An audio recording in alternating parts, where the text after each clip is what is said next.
Hey everybody, nothing to hide, nothing to hide. How we doing?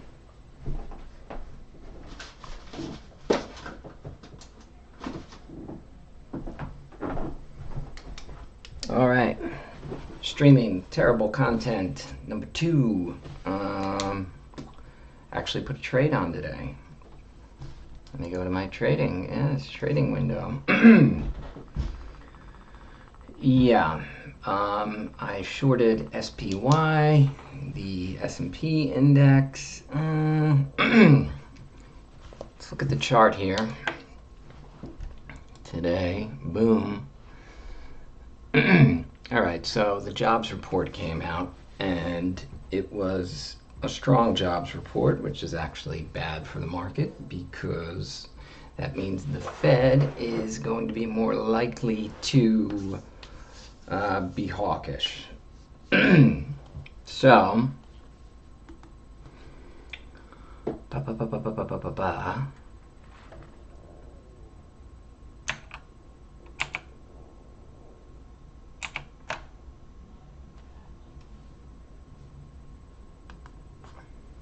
yeah. So I bought some puts in SPY. Boy, I timed it poorly though. I hate my timing here. I like the position. I just don't like where I bought it. So if you look at the SPY chart, yeah, my account values are sort of in the way. But down here, you can see that it rose to start the day. Oh, man, I have to explain all this. This is tough. Sorry, guys. I will explain it.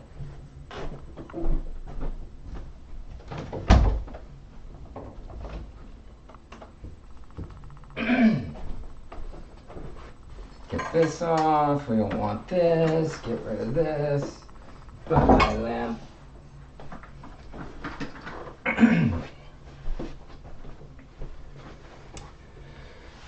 Yeah, so the jobs report today was a strong jobs report, which is actually bad for the market. I mean, this is 101 stuff. You should know this.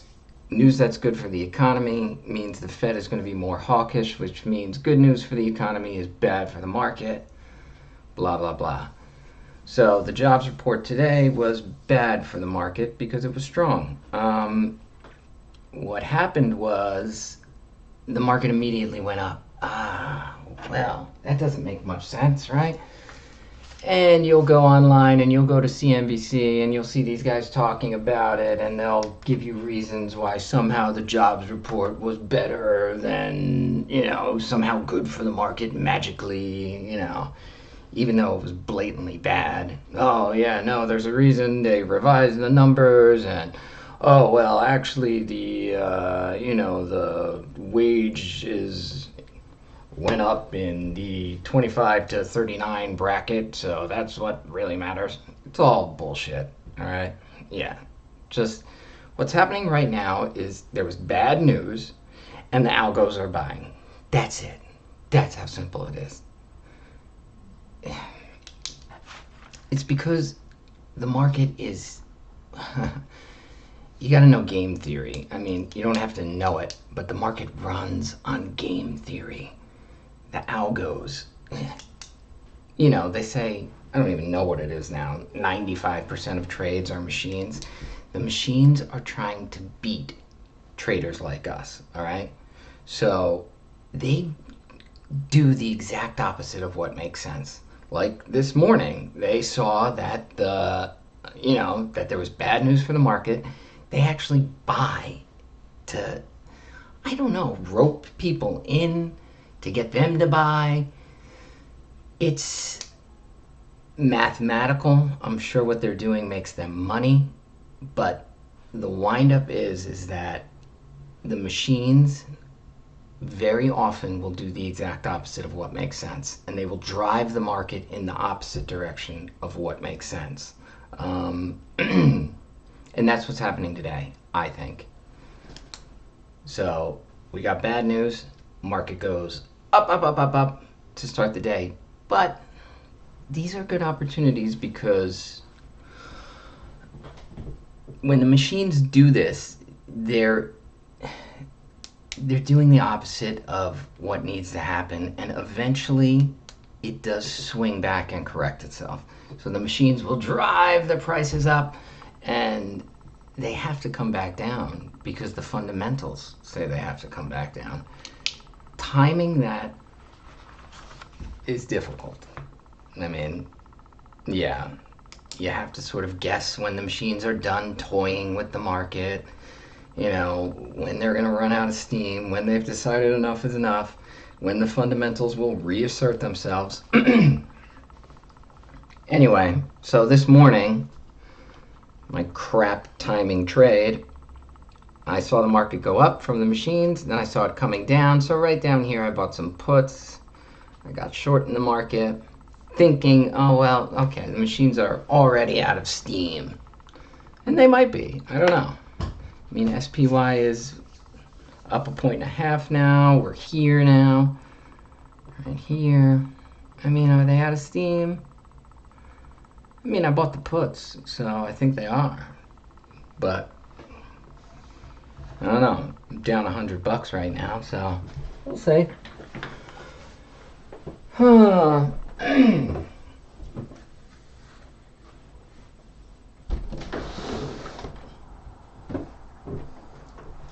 But what's important here is that fundamentally there was bad news. Machines doing their game theory. I gotta come up with a better word for that.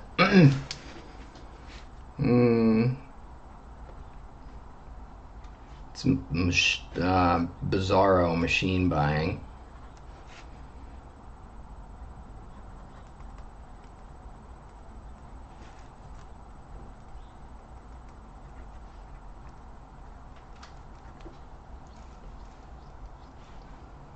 Yeah, so the machines bought their bizarro market moves, game theory bullshit. There's no other way to describe it. It will come down. When? I think today, because it's Friday. Fridays tend to be a bit more honest than other days of the week, because you have this 2-day break coming up.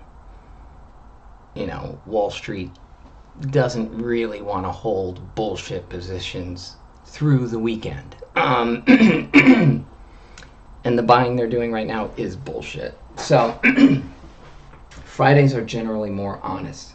Whoa, I'm just gonna jump. I probably shouldn't even be looking at it. Is there news? I don't think so.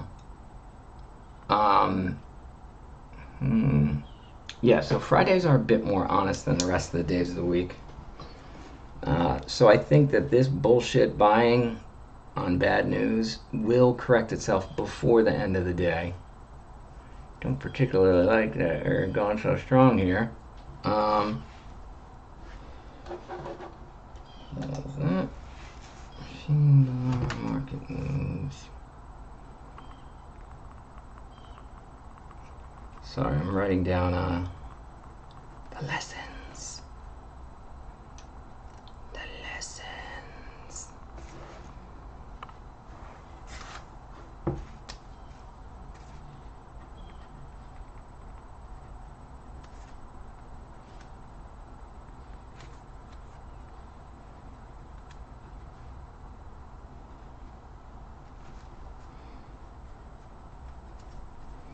So what do I have here? I only have 3 puts. It's not a whole lot. It's the position value. Bought it for $1,800. It's worth $1,600 now. As you can see from my daily profit loss, down $222 at the moment. $265. Yeah. Oh, my timing was such crap on this trade. The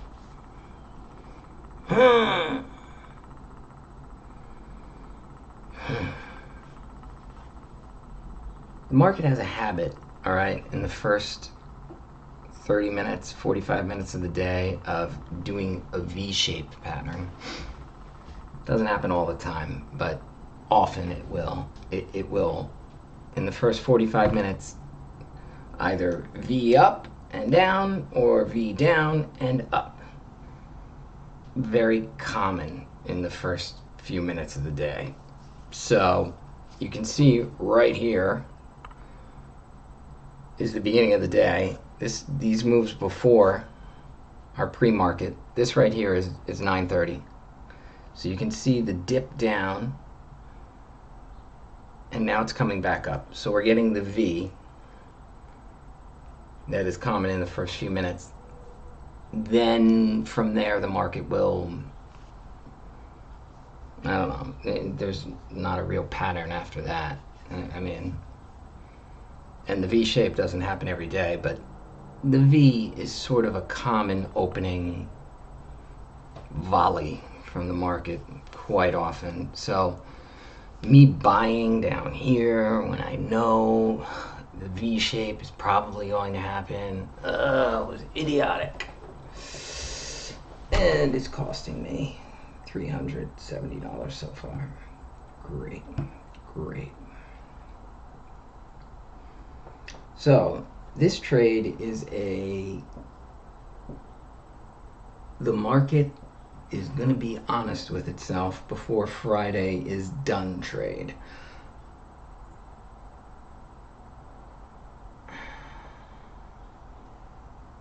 So what are going to be my exits? I should really write this down, my exits, and my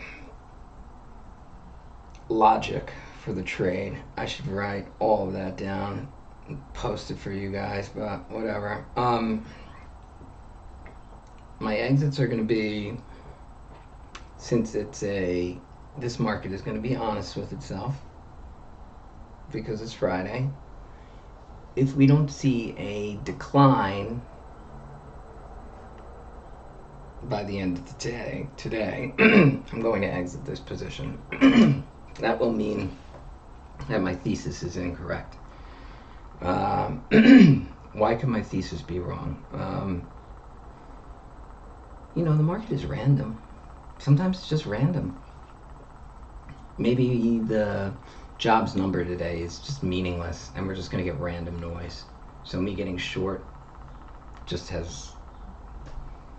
I'm just trading random noise and I'm not going to get the move I want. That's possible. It could be that the jobs number actually has some, just like the analysts say, has some secret, data within it that actually makes it good for the market. I doubt it, but it's possible. It's possible. So I could just be flat wrong. Maybe the news today wasn't bad for the market. It was actually good.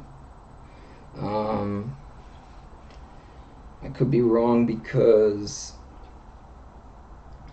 maybe the algos just want to keep running it up, right in the face of bad news.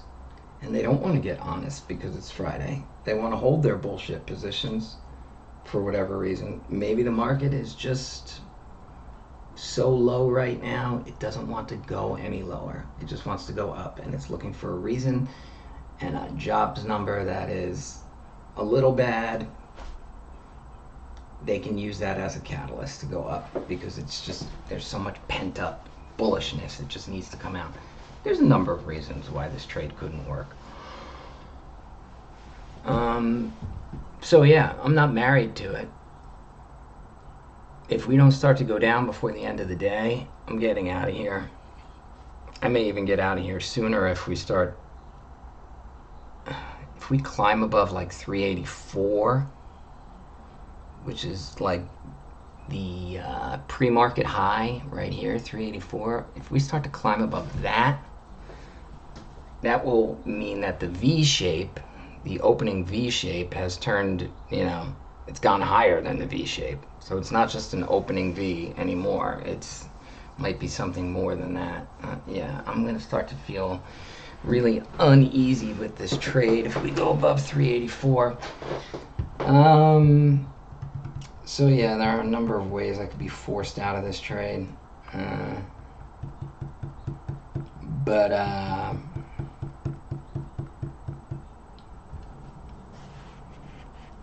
what about my upside? What's my upside exit? My upside exit is going to be if we start cratering, which is my hope. I mean, that's the thesis. We're going to turn red, and turn red fairly hard by the end of today. If that happens, where am I going to exit?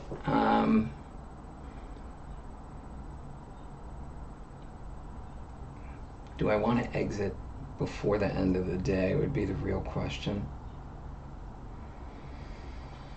I mean, if we start turning red, I wouldn't exit any sooner than the absolute end of the day, 4 o'clock. I mean, that would be the first reasonable exit.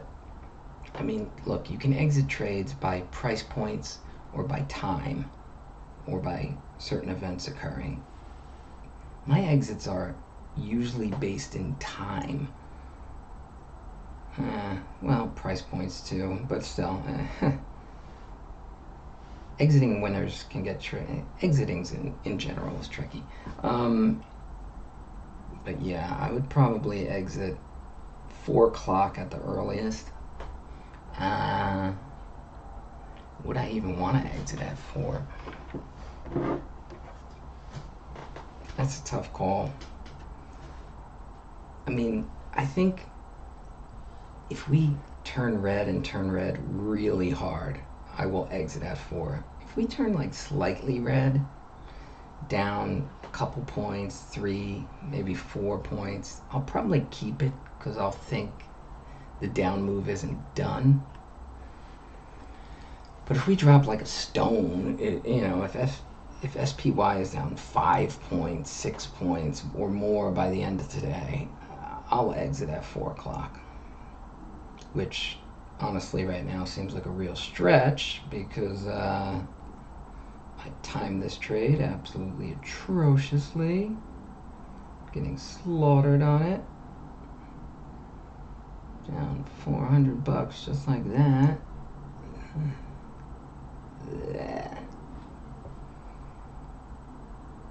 383. Ugh. We're almost certainly going to approach my 384 number now. That'll either be the ceiling, where this upsurge ends, or it'll be the jumping off point for a further high, a further march higher. So I know we're almost certainly going to approach 384 in the upcoming minutes. What am I going to do?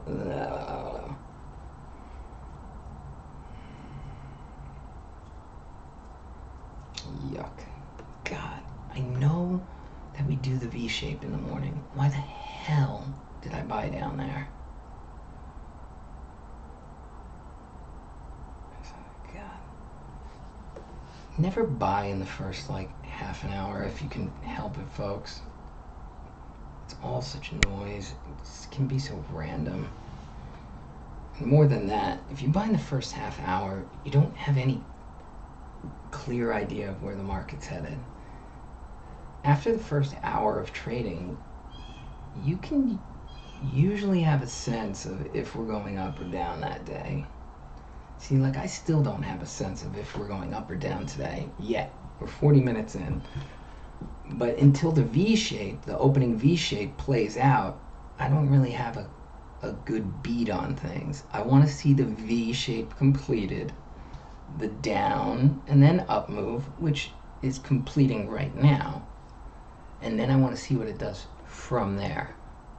The V shape in the opening hour doesn't tell me anything. It's just a pattern that plays out on many, many days, and it doesn't mean anything. What happens after the V shape does mean something. So right now we're sort of wrapping the V shape up. Where we head from here is what matters. So are we going to go up or down from here? I'd like to see a down move now.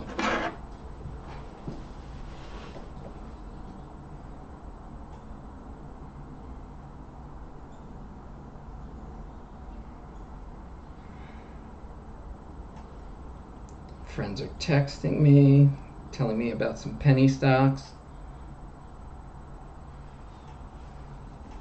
ATAI. ATAI. Atai Life Sciences down 40% today. It's a penny stock though, so you can't buy options on it.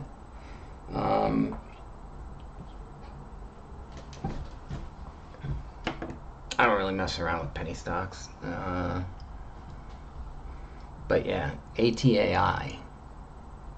Stock symbol. It's down 40% today. If you want to take a flyer, go for it.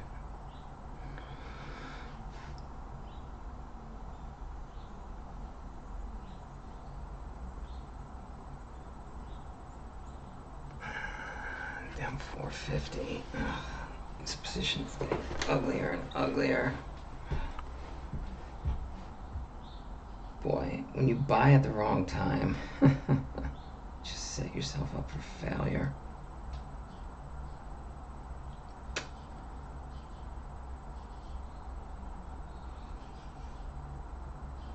Really, I did think when we dipped this morning, I mean, the V shape doesn't always happen. It's common, but not always. I thought we were just gonna keep going down this morning. I really did. Now I'm trapped in this position though.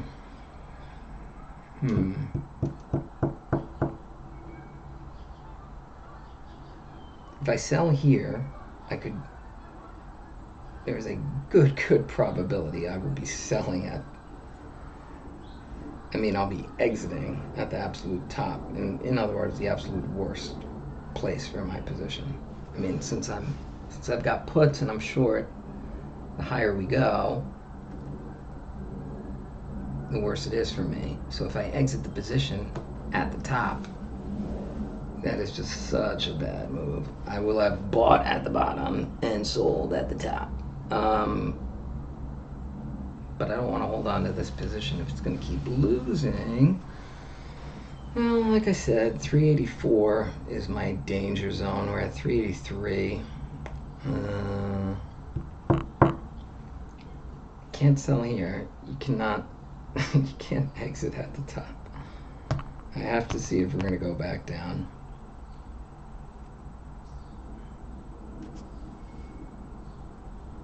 We may end up putzing around at this level all day. And I wouldn't be surprised if we do putz around at this level all day. If in the last hour of trading after 3 p.m. we crater.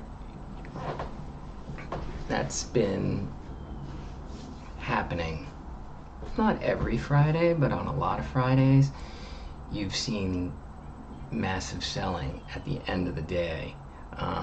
People don't want to hold through the weekend. They don't want the 2-day risk. I could see that happening today. I could. Yeah.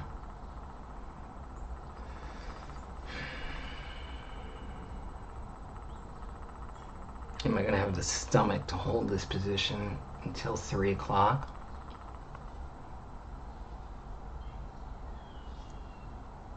Down $400 just like that.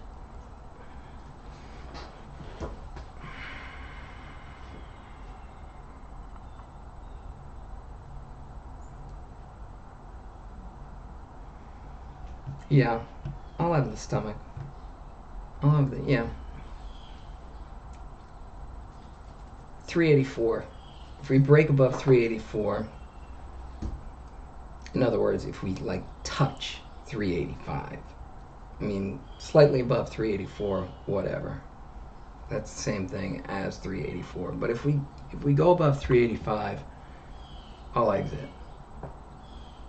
If we touch 385, I'll exit.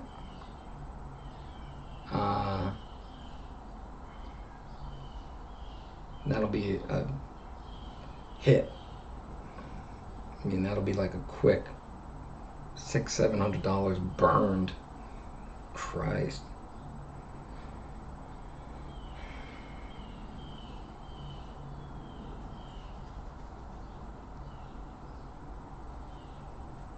Yeah. I'm almost resigning myself to it now.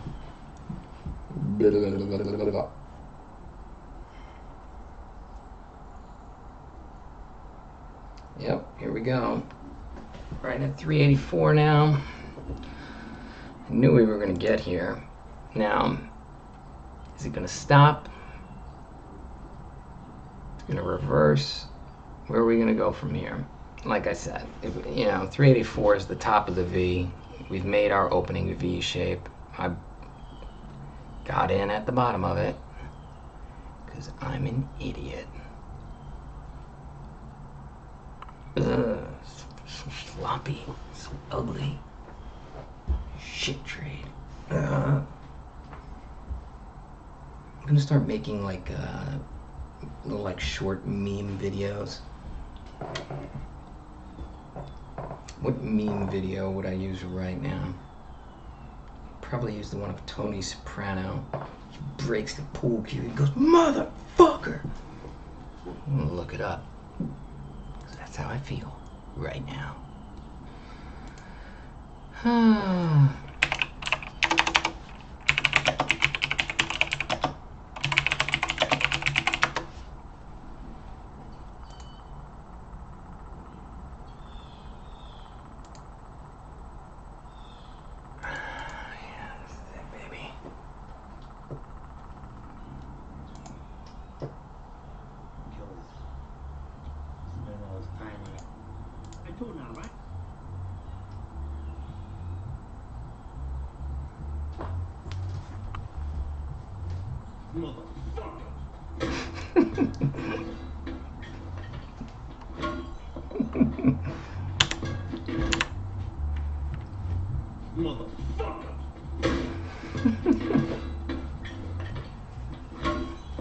One more time, one more time.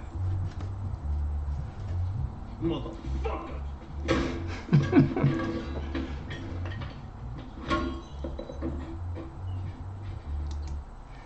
Yeah, that's how I feel right now. Terrible trade. Terrible. You know what? It wasn't that bad. Poorly timed. And it's not over yet. Although, my odds of this being a winning trade have decreased substantially, to say the least. Motherfucker! Oh.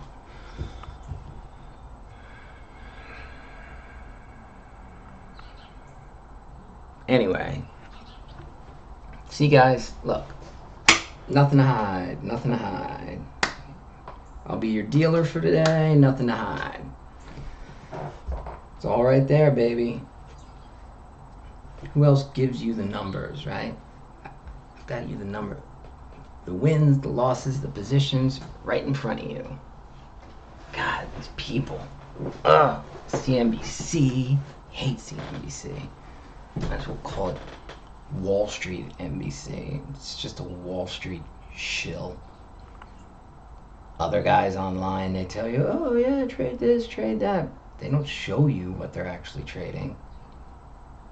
I'll show you. Here you go. Here's my position. SPY 3 January 20th 380 puts. Bought it for 1,800. Value now 1,400. There's your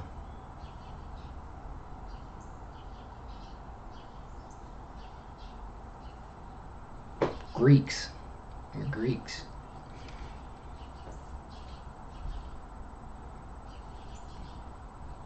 All right, so anyway,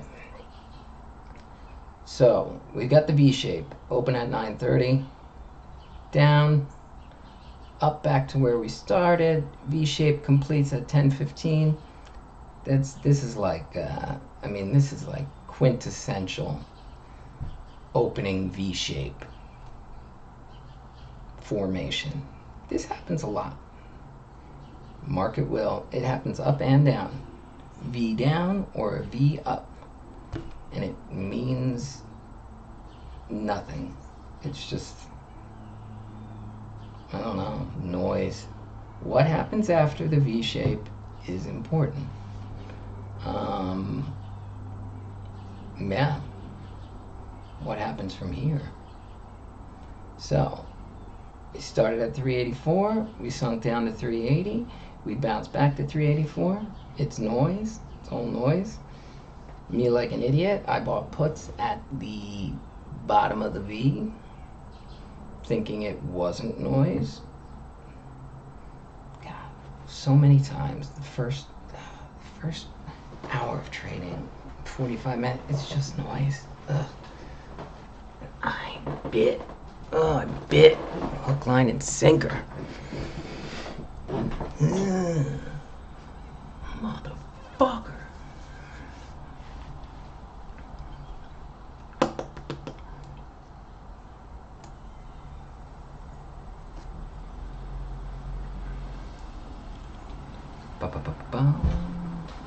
Anyway, I've got so much stuff to do. I really do. I gotta actually like make this channel stream. I don't even know what you call it. I gotta make this like interesting. Blech. And I gotta like self-promote. I think I have to like go on Twitter and like tweet, tell people, hey, come watch me stream. How lame is that? Blech. That's like lame. I don't know. Nobody likes a braggart, you know? Not even like I'm bragging, but nobody likes someone who's like saying, hey, look at me, look at me. And yet every single streamer and YouTuber is doing exactly that. Look at me. It reminds me of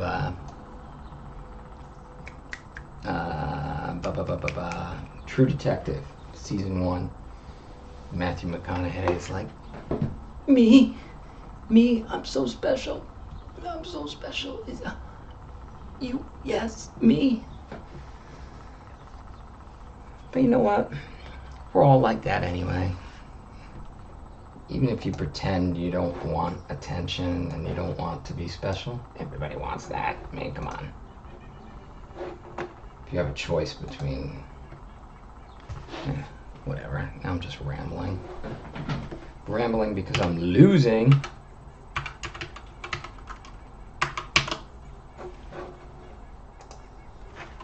So this is my other computer over here. You can't see it, but I'm like working on it. It's my Twitter CNBC computer. Do I even want to turn on CNBC? I really don't.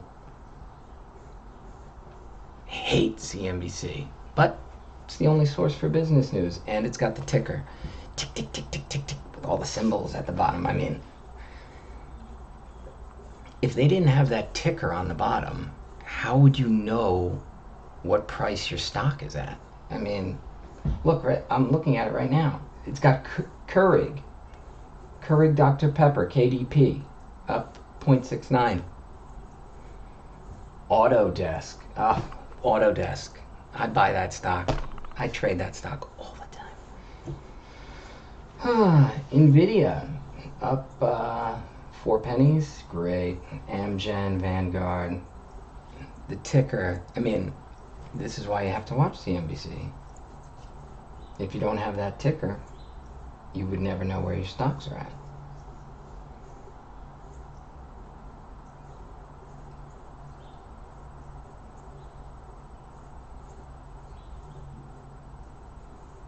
I don't know why I have such a grudge against CNBC, but I do. I mean, I like the guys on there. I like Kramer. I like Faber. I like Carl. I like Andrew Ross Sorkin. I mean, who doesn't like him? He's cool, and he's got two different color eyes. Wish I had two different color eyes. It's got Santelli. I mean, but he's funny. It's got Seema Modi. I like her. I like her a lot. So yeah.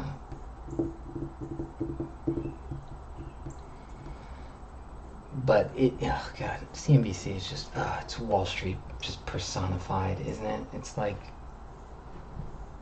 I mean, it just is. If you could take, I mean, if you could take Wall Street and turn it into a TV show, it's CNBC. So it's the enemy. CNBC is the enemy. Make no mistake, every time you have a winning trade, you have taken money from Wall Street. Every time you have a losing trade, Wall Street has taken money from you. So, like, these values,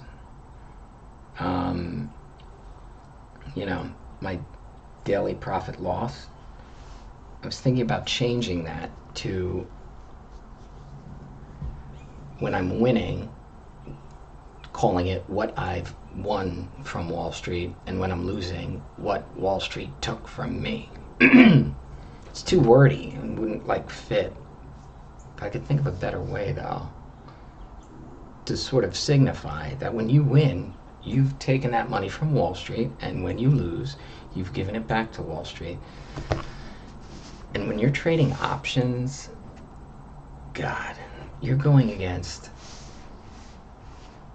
all those Wall Street Sam Bankman-Friedman geeks and jerks and asshole jock guys and all their supercomputer math and their whole culture. You're trading against that, which is why it's so damn hard to win. They have so many resources, and more than the resources and the computers and what they really have is a camaraderie and an organization and a culture that's been around for 150 years. They've built up a system. They have systems to win. So that's what really gives them the edge. The machines and the algos help. They play their part. The algo certainly got me this morning. But in the end, what Wall Street really has is a culture. A culture. A culture of winning. The systems to do that. You gotta beat that. That's what you gotta beat.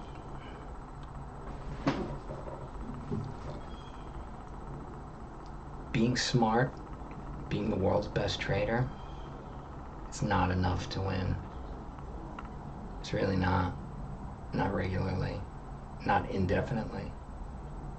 What you really need to win is a community. So, that's why I'm streaming. Yeah, you need a community.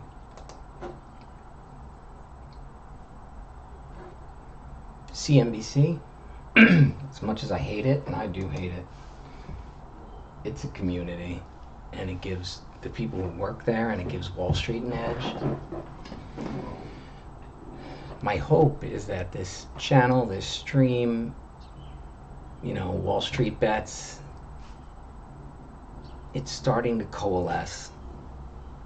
There's starting to be a community that exists outside of Wall Street that actually might have a chance of winning. Maybe. I'd like to be a part of that. Help. Because Wall Street's evil. Maybe not evil, but greedy.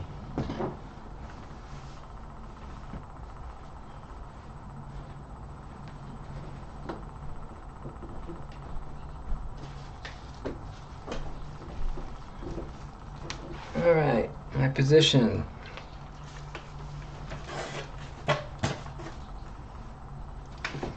Alright, doing a little cleaning.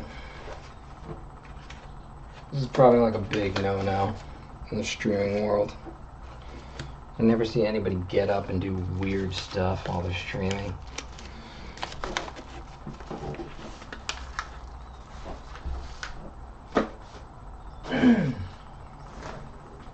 Anyway, yeah, so if we touch 385 today on SPY, I'm getting out of this position. It's already cost me 500, so shit. Yeah.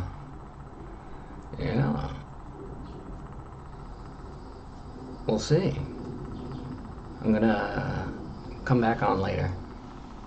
I really think, if I had to guess, we're either gonna, well, I don't know where we're gonna go from here, but I do think at the end of the day, 3 o'clock, we'll see a real decline. A real decline. I'm gonna try and hold my position until then, if we don't touch 385 before 3 o'clock. Alright. Nothing to hide, guys. Nothing to hide. I'll be your dealer for today. Signing off. Be the best you can be. Trying to figure out my outro.